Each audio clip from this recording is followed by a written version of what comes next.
graça e a paz do Senhor Jesus sobre todos vocês. Resolvi abrir a água logo para depois não ficar mais difícil. Nós vamos dar continuidade à exposição da primeira carta aos Coríntios, né? No capítulo 14. Nós tivemos a primeira aplicação desse capítulo na semana passada para o pastor Diego.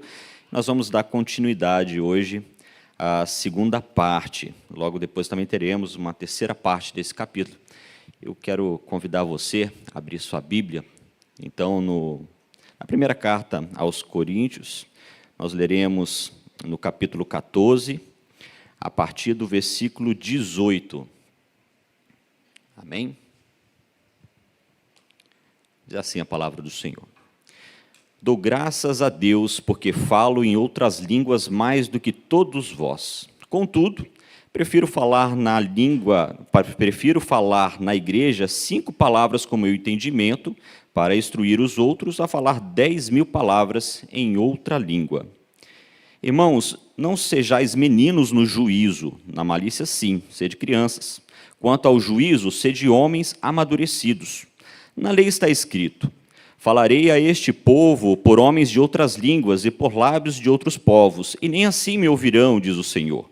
De sorte que as línguas constituem um sinal não para os crentes, mas para os incrédulos. Mas a profecia não é para os incrédulos, e sim para os que creem. Se, pois, toda a igreja se reunir no mesmo lugar, e todos se puserem a falar em outras línguas, no caso de entrarem indoutos ou incrédulos, não dirão, porventura, que estáis loucos? Porém, se todos profetizarem, e entrar algum incrédulo ou indouto, e ele por todos convencido e por todos julgado, tornam-se-lhe manifestos os segredos do coração, e assim, prostrando-se com a face em terra, adorará a Deus, testemunhando que Deus está, de fato, no meio de vós. Até aí. Deus, nós pedimos que o Senhor possa nos ajudar na aplicação desta passagem, que ela seja para alimento para as nossas vidas, que possamos compreender aquilo que o Senhor quer para nós como igreja, no uso dos dons, em especial no uso da profecia, que o Senhor possa aplicar isso na nossa mente, no nosso coração, e que possa refletir na nossa forma de agir como cristãos. Nós oramos assim em nome de Jesus. Amém. Queridos irmãos, nós estamos numa sequência de pregações, exposições a respeito de dons. Na semana passada, nós tivemos a pregação do pastor Diego, ele abordou a primeira parte desse capítulo, destacando os dons de línguas, glossas, e o dom de profecia. Nós vimos com muita propriedade, o pastor Diego foi muito bem nessa exposição, mostrando que as línguas, elas são para edificação nossa própria. As línguas, na verdade, não interpretadas, elas não causam efeito no meio da igreja. Porque se nós não conseguimos entender aquilo que está sendo dito, a igreja não pode dizer amém. E se não há amém, não há efeito. Já a profecia, nessa primeira passagem, mostra os efeitos para a igreja. É através da profecia que a igreja ela vai ser edificada, ela vai ser exortada e ela vai ser consolada.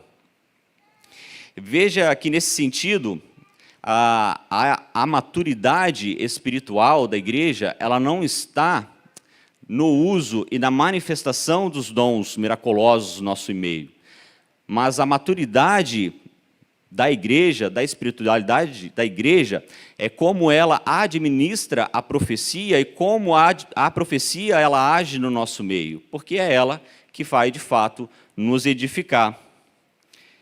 Agora, nessa segunda parte, veja então, a primeira parte desta passagem, ela é específica para os crentes. Paulo está falando aqui para os crentes, mostrando o efeito desses dons no meio da igreja. Agora, Paulo vai dar andamento, continuidade nessa exposição a respeito de línguas e a respeito de profecias, só que agora o efeito não é o efeito para a igreja, é o efeito para os não crentes. Como os crentes, os não convertidos, observam a aplicação desses dons no meio da igreja e qual é o efeito desses dons na vida dessas pessoas. Aí vem a nossa responsabilidade como igreja. Como é que nós estamos fazendo uso desses dons? Porque esses dons têm efeitos nas pessoas que ainda não são convertidas, e é isso que Paulo ele vai trazer aqui conosco. Até porque nós vemos que o dom de línguas ele não tem um efeito de gerar pessoas ao arrependimento, mas muito pelo contrário disso. Nós vamos ver lá no versículo 23, que quando nós usamos esse dom de forma equivocada, errada, ele tem um efeito muito contrário. Não leva a pessoa à conversão e leva também a igreja a uma postura de ridículo. Então vamos aqui, irmãos, eu quero acompanhar verso a verso com os irmãos, até chegar no versículo 25, para que a gente possa entender. Vamos observar os versos 18 e 19. Dou graças a Deus, porque falo em outras línguas mais do que todos vós. Contudo, prefiro falar na igreja 5 palavras com meu entendimento, para instruir outros a falar 10.000 palavras em outra língua. Primeiro ponto aqui, novamente reforçando, Paulo não é contra o dom de línguas. Muito pelo contrário, aqui ele mostra com muita clareza que ele era usado nesses dons. Apesar de que, na Bíblia, quando nós lemos, nós não vemos alguma referência de Paulo sendo usado em línguas. Mas aqui o texto deixa claro que Paulo, sim, era usado no dom de línguas. Ele não é contra o dom de línguas. No entanto, ele tem a preocupação de destacar a importância e a grandeza da profecia. Porque ele entende que língua que as pessoas não conseguem entender, não conseguem compreender, as línguas não interpretadas, elas não vão tocar o coração daqueles que estão ouvindo, elas não vão gerar frutos. Mas quando nós usamos da profecia, o entendimento da palavra, a pregação da palavra com fidelidade, com conhecimento, ela sim vai gerar instrução para a igreja e vai gerar frutos. E é isso que Paulo está dizendo aqui. Então, para ele, valia mais a pena 5 palavras apenas que pudessem instruir a igreja do que 10.000 palavras em línguas que não geram fruto, que gera edificação própria, mas não leva à edificação no meio da igreja. Então, já no verso 20, observe, Paulo vai dizer assim: irmãos, não sejais meninos no juízo. Na malícia, sim, sede crianças. Quanto ao juízo, sede homens amadurecidos. Paulo está fazendo uma exortação aqui, ele está tentando redirecionar a forma de pensar dos irmãos em Corinto. Eles entendiam o seguinte: ora, se nós temos línguas no nosso meio, isso significa que é a presença verdadeira de Deus no nosso meio, é a manifestação de Deus em nosso meio. Porque isso que acontece não pode acontecer se não houver aqui uma ação poderosa do Espírito Santo. E o que Paulo vai dizer aqui assim: olha, não sejam meninos na forma de pensar de vocês. Paulo está fazendo 2 abordagens específicas aqui. A forma de pensar, não sejam meninos no juízo, na forma de pensar. Não pensem assim. Por que Paulo está dizendo isso?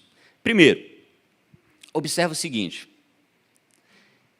o que é ser criança? O que a criança gosta? Se você acordar de manhã e dizer assim: filho, hoje o dia está bacana, vamos lá jogar um futebol. Em 5 segundos o menino está de calção, camisa, com a bola debaixo do braço, ligando para os coleguinhas para marcar presença lá na quadra. Não é assim? Por quê? Porque a criança tem a tendência de preferir aquilo que é o divertido ao invés do sólido. Se você chegar para essa criança e falar agora é a hora de estudar, aí já começa: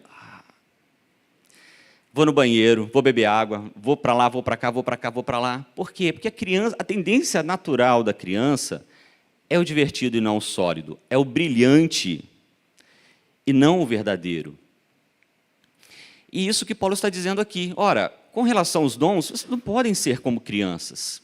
Vocês não podem usar esse dom como uma forma divertida e esquecer da solidez que existe na palavra de Deus. A consistência do conhecimento, da espiritualidade, está na palavra e não nos dons que brilham e que chamam a atenção. Não sejam meninos assim. Agora, Paulo também diz, ora, na malícia, sim, sejam como crianças. O que Paulo está dizendo aqui? Aí ele está puxando para um outro entendimento de criança, que nós dependemos de Deus, é dependência. O nosso comportamento como crentes precisa ser um comportamento como de crianças. Não de imaturidade, mas de dependência. De dependência do amor, de dependência da segurança, da dependência da instrução, como os nossos filhos, como as nossas crianças são. Daquela que precisa atravessar a rua e não atravessa sem antes segurar na mão do pai, porque vai se sentir mais segura. Então, na malícia, no comportamento, sejam como crianças, dependam de Deus. Já na forma de pensar, sejam amadurecidos, porque é o amadurecimento cristão que vai nos fazer avançar como crianças. Paulo destaca aqui, então, essa necessidade da mudança de pensamento, né? Não prefiram o que é brilhante, as glossas, mas buscam entendimento, a palavra que edifica. Por que Paulo faz essa abordagem?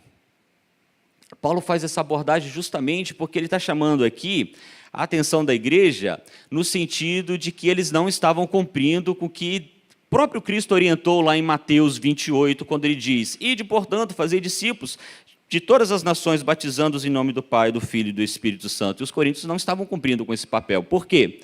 Porque línguas sem interpretação não geram conversão. Se o não convertido não consegue ouvir o que está sendo dito, não consegue compreender, a pessoa não se converte. Se a pessoa não se converte, nós, como igreja, não estamos cumprindo o nosso papel, e era exatamente isso que estava acontecendo aqui com a igreja de Corinto. Eles estavam admirados com a manifestação de línguas, mas estavam esquecidos, desatentos com o cumprimento das ordenanças que o próprio Cristo deu.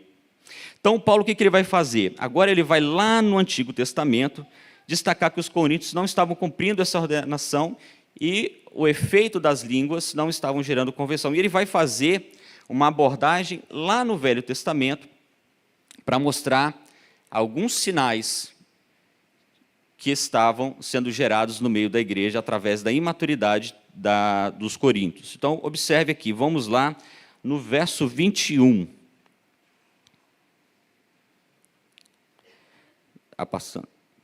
Não está escrito, falarei a este povo por homens de outras línguas e por lábios de outros povos, e nem assim me ouvirão, diz o Senhor. Isaías aqui, ele está... o que Paulo está fazendo? Uma referência ao livro de Isaías, no capítulo 28, nos versículos 11 e 12.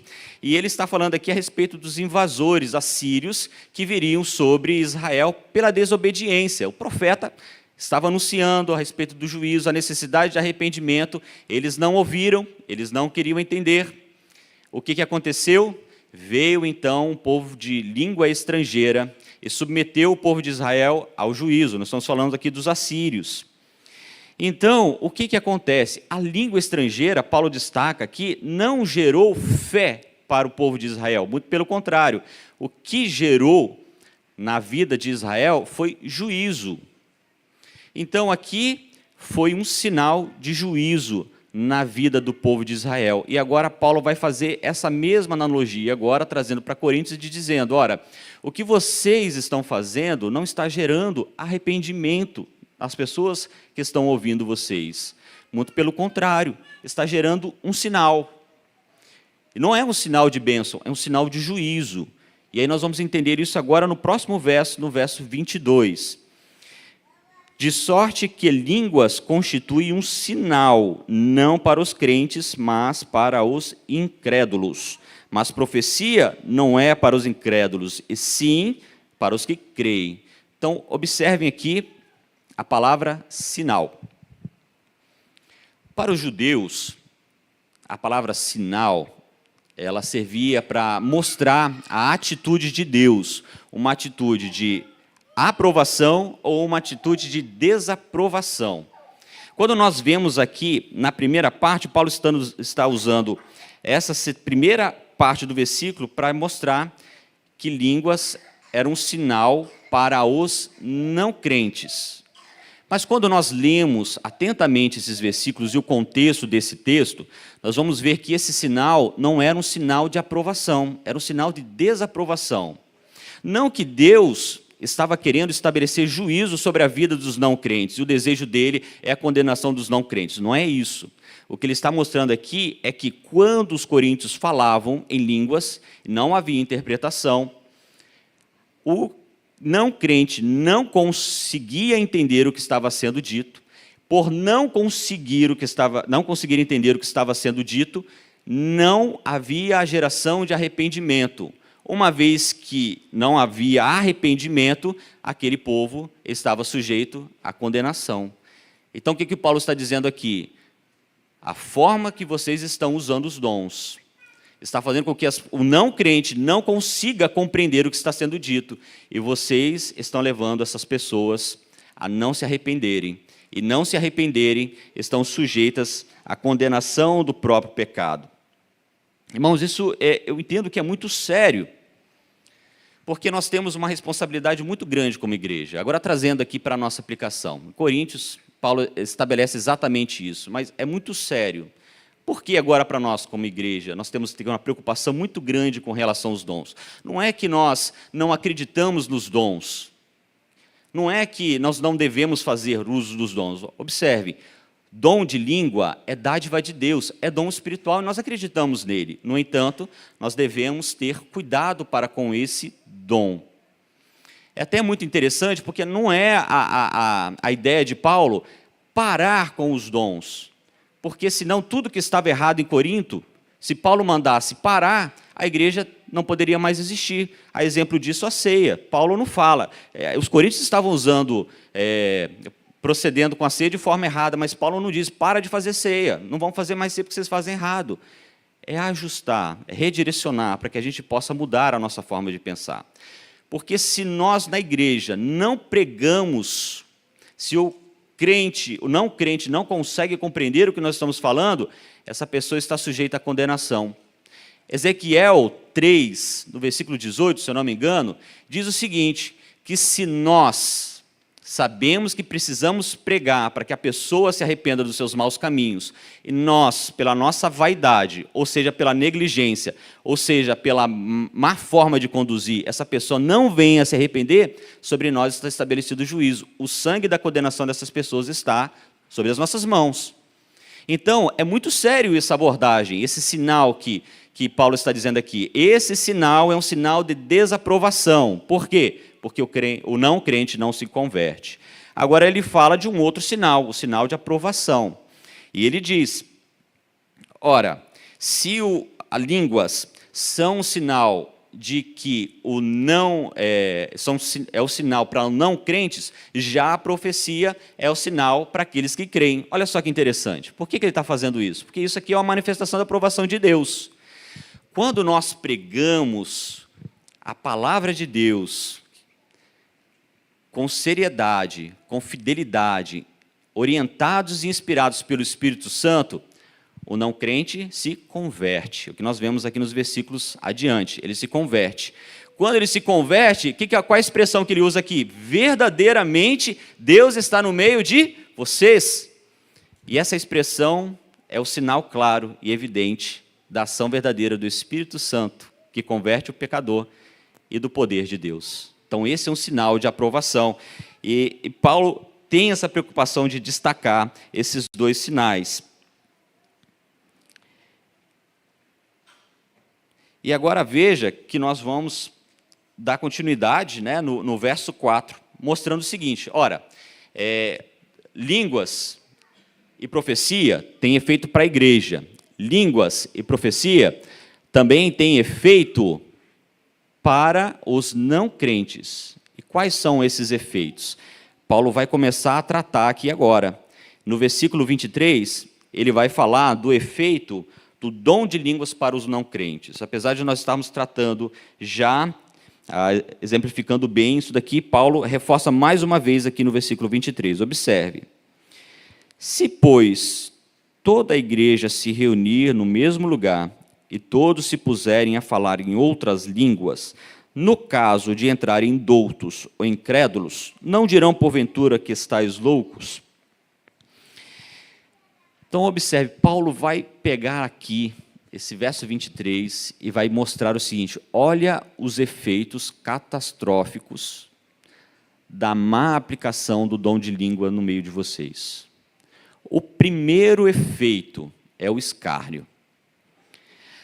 Imagina o seguinte: toda a igreja aqui está reunida, nós reunimos para cultuar a Deus.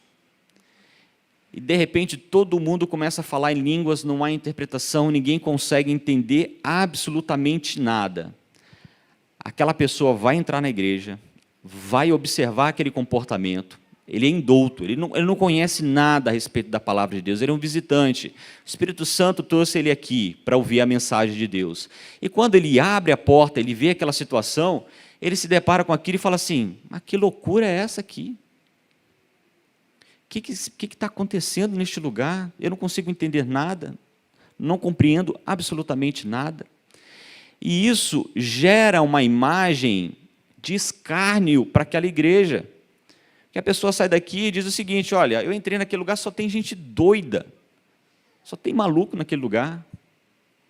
Eu não consigo entender como é que eles conseguem conviver daquela forma. Então, isso traz um escárnio.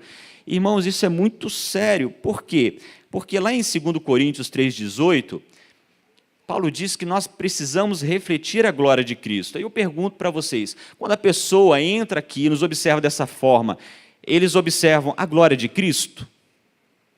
Eles enxergam a operação maravilhosa que Cristo pode ter na vida do pecador? Eles conseguem entender que Cristo é o nosso verdadeiro Salvador? É aquele que tira o homem do pecado, que pode trazer uma nova expectativa de vida para aquela pessoa? A pessoa consegue olhar para dentro de si e ver verdadeiramente: eu sou pecador. Qual é a imagem que essa pessoa vai ter da igreja? Nós estamos refletindo a glória de Cristo, o Salvador das nossas vidas? Então, Paulo mostra a seriedade com relação a esse dom. Não pode ser feito de qualquer forma, não pode ser na emoção. Inclusive, Paulo diz, que estimula para que esse dom ele não seja aplicado de forma pública, justamente por efeito da má aplicação desse dom, pode trazer, principalmente, o escárnio. Mas, acima de tudo, eu vejo, irmãos, que a não conversão é a pessoa entrar aqui, trazida pelo Espírito Santo, pela ação do Espírito Santo. Quando ela entra aqui, ao invés de ter uma palavra de salvação, uma exposição fiel da palavra de Deus, ela vê uma manifestação de pessoas que não se entendem. Essa pessoa vai embora. E nós somos responsáveis por isso. A igreja é responsável por isso. É isso que Paulo está mostrando aqui. Nós temos que ter responsabilidades com o uso dos dons. Então, tenham cuidado com relação à aplicação do dom de línguas, porque o sinal que isso pode levar para o não crente é um sinal catastrófico. Agora, veja, é até interessante, porque hoje nós estamos vivendo num período que é do movimento neopentecostal. Eu conversei recentemente com um pastor pentecostal, e ele falando, de toda como a igreja surgiu, como ela se comportava no início, e ele falando em relação a dons, especificamente dos dons de línguas, que o uso desses dons não era um uso público.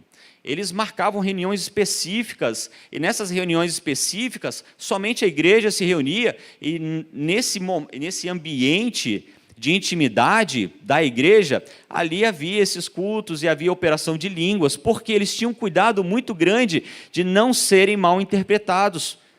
Conselho que Paulo está dando aqui. Mas hoje, com o movimento neopentecostal, nós vemos que essa é talvez a bandeira mais importante, porque quando nós vemos, e eles entendem assim, que há manifestações de línguas, é porque ali o Espírito Santo está se revelando. E Paulo está dizendo que não é assim. E propriamente a igreja pentecostal, antigamente, entendia que também não é assim. Nós precisamos ter cuidado, justamente por conta dos efeitos que esse dom tem. Agora, se de outra forma o dom de língua tem esses efeitos para o não crente, nós vemos que a profecia tem outros efeitos também para o não crente. Observem agora os versículos finais, 24 e 25.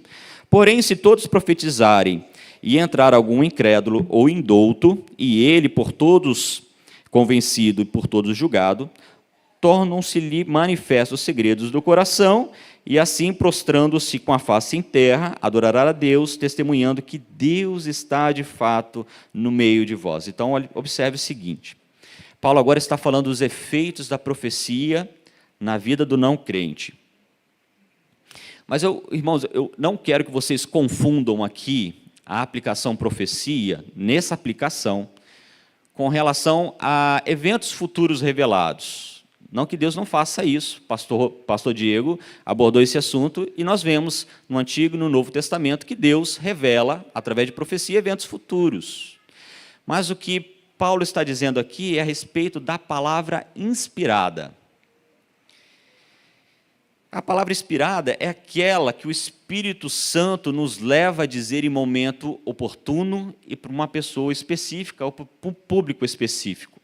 A palavra inspirada, ela não está desconectada da Bíblia. Ela não foge da Bíblia, mas é o Espírito Santo que move o pregador, ou o irmão, ou o crente, a falar determinado assunto, em determinada ocasião, em determinado público ou pessoa. Você quer ver um exemplo de palavra inspirada? Pedro, lá no Pentecoste, no capítulo 2 de Atos. Paulo se levanta de forma inspirada. Ele começa a falar, inspirado pelo Espírito Santo, a aplicar a profecia, e muitos se convertiam ali. É por isso que é muito comum, quando o pregador, às vezes, entrega determinada palavra, alguns irmãos procurarem aquele pregador e dizer: pastor, hoje o Senhor pregou para mim. Só que, para a aplicação da palavra inspirada, da profecia, nós não precisamos buscar de forma antecipada quem vai chegar no culto. Nós não precisamos saber de forma antecipada qual é a situação daquela pessoa, por que ela está aqui, quais são as angústias daquela pessoa. O Espírito Santo, através da palavra, inspiram pessoas a falar de forma adequada, em momento oportuno. E aquela palavra inspirada é que vai gerar conversão no coração do não crente, vai gerar o efeito. E a palavra inspirada, a profecia nesse contexto, não é algo restrito ao profeta como no Antigo Testamento. Aqui toda a igreja é convocada a participar. Não é isso que Paulo diz aqui? Tornando-se manifestos segredos, algum incrédulo indouto, por todos convencidos, por todos julgados. Então, o que Paulo está querendo dizer aqui? Que a profecia não é algo exclusivo do pregador que aqui fala com vocês. A profecia é de responsabilidade de toda a igreja. Nós temos que buscar a inspiração do Senhor através da palavra, nos louvores que nós cantamos, nas orações que nós fazemos, nas pregações que nós fazemos, no acolhimento que nós damos ao nosso visitante, na nossa forma de agir, no nosso comportamento. Nós temos que ser inspirados pelo Espírito Santo a levar pessoas ao arrependimento. E quando nós tomamos isso, nós vemos então de fato os efeitos que a profecia gera para os não crentes. Primeiro, o convencimento do pecado. Veja lá no versículo 25, tornam-se manifestos os segredos do coração. Os segredos do coração aqui não está dizendo aquela particularidadezinha que aquela pessoa tem, não. Está dizendo dos pecados que o pecador insiste em guardar dentro do seu coração, quando não conhece a respeito do Cristo e não sofre a ação do Espírito Santo em sua vida. Ele quer esconder esse pecado. No entanto, quando o Espírito Santo ele vem com uma ação eficaz no coração do homem, aquele segredos se tornam manifestos, e ele reconhece: eu sou um pecador, esse pecado é meu, eu preciso da misericórdia de Deus. E isso antes estava o quê? Oculto, era segredo, mas agora ele sabe: eu sou um pecador, eu preciso de Cristo. Então o Espírito Santo ele abre esse entendimento, e depois nós vemos a adoração, porque o coração convertido, automaticamente, é levado à adoração. Não é isso que nós fazemos aqui? Um coração contrito, ele vai buscar adorar a Deus, e o testemunho de Deus. Veja agora aquela pessoa convertida, ciente da sua condição, feliz pela libertação que recebeu, vai compartilhar essa bênção para os demais, ele vai testemunhar e vai dizer: verdadeiramente o Senhor está aqui no meio de vocês, porque aqui eu encontrei o meu Salvador, a Jesus Cristo, antes perdido, agora encontrado. E esse é o efeito que a palavra, a profecia bem aplicada, ela tem no coração dos não crentes. E veja esse contraste final. Os coríntios tinham orgulho da falsa sensação de ter a presença de Deus porque falavam em línguas. Mas agora Paulo vai dizer, finalizando, mostrando que a prova real da presença de Deus são os frutos do arrependimento, o convencimento do pecado, a adoração e o testemunho. Que bênção, irmãos. Esse é o efeito da profecia para os não crentes. E essa é a nossa preocupação como igreja, de usarmos de forma coerente os dons que Deus nos dá. Queridos, eu quero concluir dizendo que é bem verdade que esse assunto de dons ele é bem complexo, e a gente entende que a gente precisa estudar mais para aprofundar mais esse assunto. Nós temos uma série de estudos gravada pelo nosso irmão Woods, pastor Woods, a respeito de dons, que aprofunda, mas sabemos que precisamos aprender mais ainda. No entanto, eu estou convencido que a passagem faz uma provocação muito forte em nós, para que nós possamos orar, pedindo sabedoria na aplicação de profecia no nosso meio. Não é a profecia em si que mostra que Deus está no nosso meio, não é. O que mostra verdadeiramente que Deus está no nosso meio é quando nós vemos pecadores se arrependendo e dizendo: Deus está aqui. Fazendo isso, queridos, nós testemunharemos muitas vezes os não crentes convencidos exclamando: com certeza Deus está no meio de vocês. E eu peço que Deus ele possa nos ajudar, a como Paulo exorta no verso 1, no verso 1 de capítulo 14, que nós possamos buscar toda a igreja de uma forma unânime, uniforme, com desejo, o amor, a capacitação do Espírito para os dons, mas em especial o dom de profecia, porque é através da profecia que nós vamos ver essa igreja crescer espiritualmente, com pessoas verdadeiramente convertidas dos seus pecados e conscientes que precisam de um Deus para guiar e dirigir as suas vidas. Louvado seja o nome do Senhor, e que nós possamos ver aqui muitas pessoas exclamando ainda: com certeza Deus está no meio de vós. Eu convido os irmãos a estarem de pé, nós vamos orar ao Senhor.